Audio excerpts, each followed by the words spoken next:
Tennis star Eala on Making History. This is the life I dreamed of. It's a cliché to say that the teenage years are a time of quick changes and non-stop milestones. For Eala, though, that truism exists on an entirely different level. Consider the 19-year-old tennis player's 2025 to date. At the Miami Open, the Filipina ace made international headlines by knocking off Madison Keys and Iga Swiatek, two of the top 5 players in the world. That pushed Eala into the WTA Top 100, making both personal and national history. Eala was in Spain for the recent Madrid Open during the massive blackout that halted life on the Iberian Peninsula, made her Italian Open debut in early May, where she also reached the doubles quarterfinals with current number 2 Coco Gauff, and will enter a Grand Slam via the main draw for the first time at the French Open, rather than as a wild card, thanks to her boost in the ranking from number 140 to 75 after Miami. Think that sounds like a lot? Well, you're not entirely wrong. But Eala tries to take it in her stride. Well, for me, I think it's important to keep things simple, because sometimes if you read into things too much, it can get very overwhelming, Eala told Newsweek. And, with being able to navigate blackouts or navigate losses, in the end, these are experiences that you're going to be talking about in 20 years' time and tell, I don't know, your kids, your friends, oh, this happened. And this is the life on tour, the life of a tennis player, the life that I've dreamed of ever since I was little. So, to be able to just live it and to be surrounded by all of these great players and great people who've achieved so many things, I feel so grateful and so blessed. Saying "since I was little" may feel a bit different when a teenager says it, but in this case there is truth to the sentiment. Her parents, Mike and Riza, encouraged Eala and older brother Miko to play tennis from a young age. I started playing tennis because it was a way for me to bond with my grandfather. My parents knew that they wanted their kids to really get into sports, and my brother, who's 3 years older, kind of led the way. I would go as a baby to his practices, and I would watch him. So my parents, when it was time, just decided, okay, Alex, it's your turn. I fell in love with it ever since, Eala said. And while tennis isn't the biggest sport on the Philippines athletic scene, that family affair kept Eala engaged as her peers looked elsewhere. Growing up, a lot of my classmates in school would be playing volleyball, basketball, Eala said. They would be dancing or they would be doing ballet, stuff like that. Tennis was such a big part of my life in particular. I was surrounded by so much of it. And, that's how my love for the sport really grew and really fostered. Reaching the international stage. Ultimately, though, it was time to move on to a bigger pond. We all knew that if I really wanted to succeed, I'd have to get out of the Philippines to develop my game, Eala said. And that opportunity arrived thanks to the Rafa Nadal Academy in the Spanish star's hometown of Manacor, Spain, in 2018. Moving across the world and dropping into an elite sporting environment might sound stressful, but Eala wasn't daunted. While she might have learned to play tennis far from the sport's traditional hotbeds, she was no stranger to hard work. It's definitely an intense environment in the academy. But it was hella intense when I was back home. We took this thing seriously, I can tell you. My family and we really took tennis seriously, Eala said.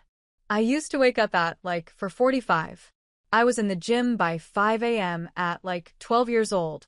So, we really treasure the sport, and we put a lot of effort into it. Thanks to that effort, the teenager started to fill out her resume. There was a win at the 2018 Les Petits As International Tournament in France for 12 to 14-year-olds. Success also started to come at the Grand Slams, including a junior singles title at the 2022 US Open. Her biggest step into the mainstream, however, arrived in March this year at the Miami Open. Eala drew 5th-ranked Madison Keys in the 3rd round and beat the defending Australian Open champ in 2 sets 6-4, 6-2. Her reward for that surprise win? Facing 2nd-ranked Iga Swiatek, who has won 5 majors and previously held the top spot in the world rankings, in a quarterfinal. Again, Eala pulled off the upset, winning 6-2, 7-5. How did she handle those matches?